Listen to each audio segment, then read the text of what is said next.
Hey, what's up guys? Welcome back to my channel. My name is Ben, and today's video is going to be all about the average net worth by age here in the United States. Now, the reason I wanted to bring you guys this video is so that you can see where you stack up next to people in your age range. If your goal is to be above average financially, then this video is going to tell you exactly what those numbers are so that you can shoot for that above average number. And if you want to increase your net worth, at the very end of this video, I'm going to be talking about 3 different ways that I think can really help you do that. So let's get right into it.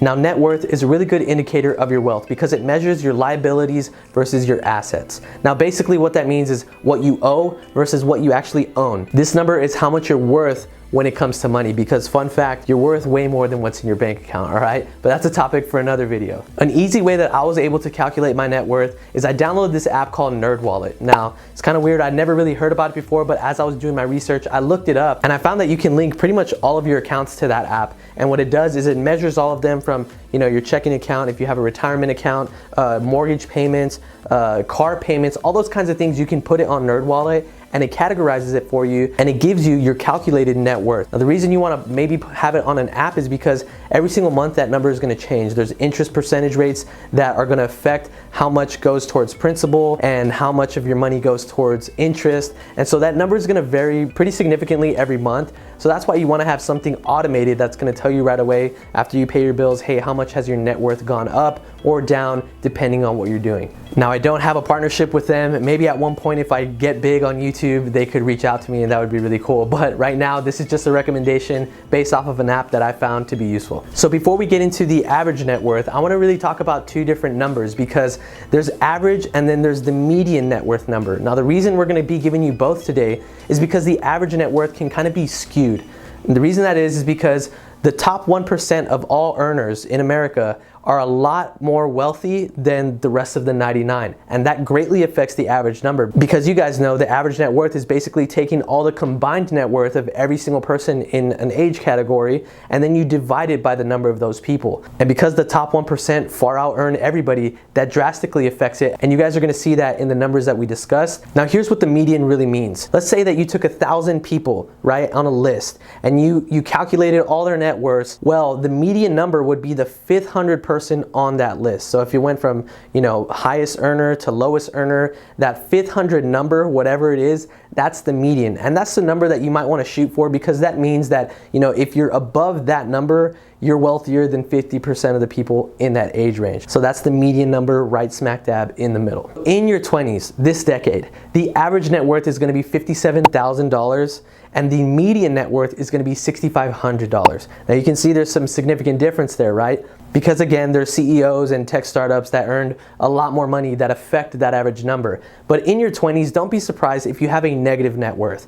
The reason this is because during this decade, you're going to be acquiring a lot of different liabilities, such as a vehicle, maybe a house, maybe student loans, and those things are going to negatively affect your net worth. But over time, you're going to be able to pay them off. So if you do the calculations and you have a negative number, don't worry about that. It's going to be okay. Just make sure that you're paying all your bills and you have enough money to do that. And if by the end of this decade in your 20s, you have more than $6,500 as net worth, then that means that you're wealthier than half of the people in your age range. In your 30s, the average net worth jumps up to $174,000, while the median net worth goes up to about $32,000. In this decade, there's going to be a lot of different things competing for your financial priorities. For example, you might be building a family, starting a family, you have your house and all the other things we mentioned earlier. Those things are still being paid off and you might be, growing that asset versus liability, but there's also going to be a lot more expenses that you incur. So be careful in this time frame. Make sure that you have your retirement accounts set up and those types of things and that you're paying towards those because retirement can sneak up on people really quickly if you're not careful, and you want to make sure that you're going to have money for that, which we'll talk about a little bit later. So going on to the 40s. In your 40s, the average net worth jumps up to $457,000, so almost $500,000, and the median goes up to $93,000. Now in this decade, most people reach their peak earning capabilities. So meaning your yearly income isn't going to really be changing that much after this time period because you've probably grown your yearly salary to where you're going to be around towards the end of retirement. Now during this time, if your health is average,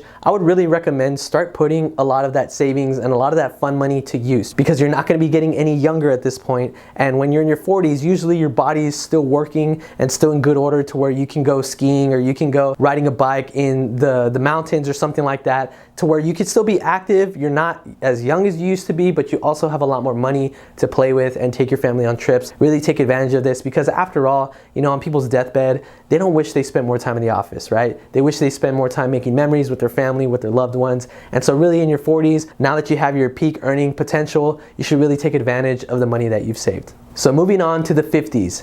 In your 50s, the average net worth is going to be about $998,000, so almost $1 million. And the median goes up to $152,000. Now, $152,000 in your 50s is not really a lot of money, because if you think about retirement, you think about, health expenses towards the end of your life, you're going to need a lot more than that. So as you get older, those median numbers start to kind of go a little bit lower. So aim for a lot higher than that, so that you can have enough money for the end of your life, because we don't want to be relying on anybody and put that burden on someone in our family or the government to take care of us. So make sure that that number continues to increase and shoot for above average. During your 50s, chances are all your kids are moved out and you're gonna have a lot more time on your hands. So pick up hobbies. If you have a spouse, enjoy time together. Like we said, in your 40s, take advantage of fun money that you've saved up to create those experiences that are gonna last you for the rest of your life. Now lastly, going on to the 60s, the average net worth increases to $1.1 million and the median goes up to $221,000. Now, if you're shooting for the median number only,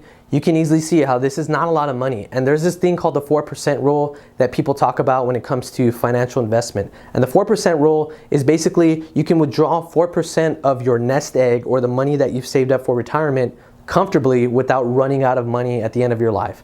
And 4% of $221,000 is not a lot of money. It's about $8,800 a year, and that's pretty much nothing to live off of. So you're gonna wanna make sure that you have more than $221,000 in the bank. And if you're thinking to yourself, man, that's a lot of money, I don't know how I'm gonna get there, we're gonna go over 3 ways that you can increase your net worth over time so that you can be way above average. And the first thing you can do to do that is make sure that you find the right vehicle. Now, I'm not talking about buying a car or a Tesla or anything like that. I'm talking about finding the right income earning vehicle for you. So basically your job. You see, it sounds obvious, right? Like get a job that pays well, but a lot of people get stuck on autopilot. They find an entry-level job and they decide to move up the ranks from there. And slowly over time, their income earning potential moves up, but sometimes it doesn't move up in the same correlation as your financial goals. So you need to look at something with good earning potential for the financial goals that you've set for yourself. If you've seen some of my other videos, I talk about sales positions, because I believe sales positions are one of the best when it comes to earning potential, because there's really no limit on what you can earn. You see,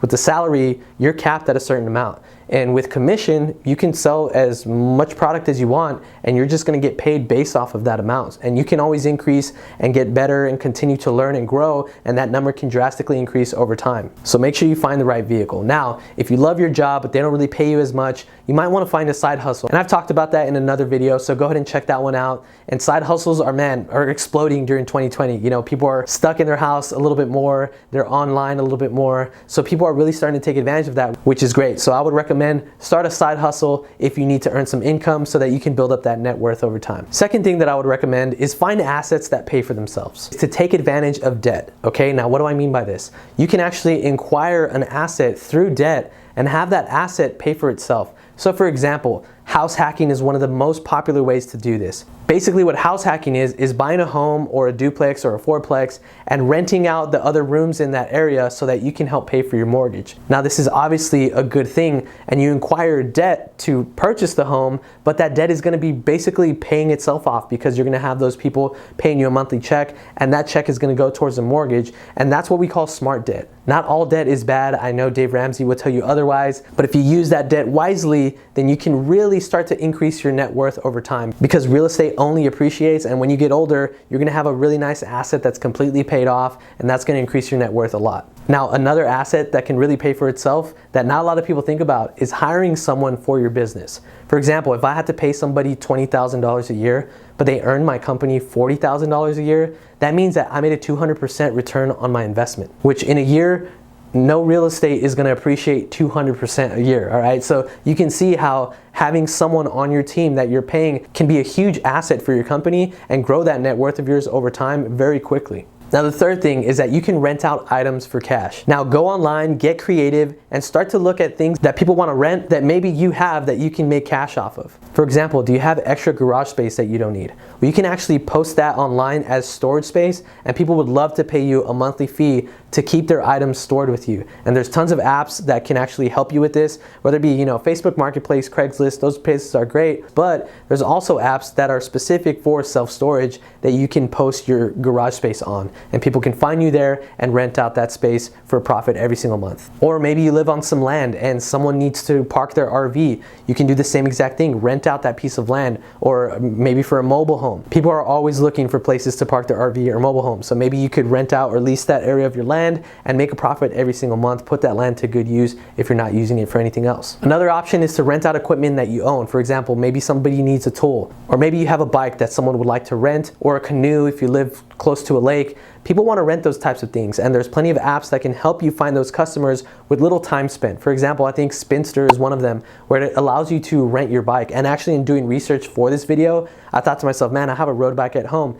and someone might want to rent that. So I'm going to be listing that, and maybe later I'll make a video about how all that process went and if it actually turned out to be something good that could earn me money, or if it just flopped and it wasn't really a good app to find customers. I hope this video kind of clarified the topic of net worth for you guys and maybe gave you some inspiration to start taking some action today so that you can be financially free. Whatever that number is for you guys, I hope that you can get there sooner rather than later. Now before I go, I want to give away a book to you guys. One of my favorites is called The Compound Effect. Now this book's all about how your actions can compound over time and greatly increase your life and your earning potential. So I want to give that away to you guys. A way that you can enter this giveaway is by sending this video to 3 of your friends. If you know that some of your friends might like this channel, then send it to them and say, hey, this is a video that I saw, it was pretty cool, check it out, it's my guy Ben Garcia, you might like his channel. And then once you've done that, you can go ahead and put in the comments, I sent this to 3 friends, and then from there, within the first few hours of this video posting, I'm gonna choose someone in the comments to send this book to, and then I'll DM you for all your information so that you can get this book right away. Now with that being said, guys, please smash the like button for me. It really helps the YouTube algorithm out if you made it to the end of this video.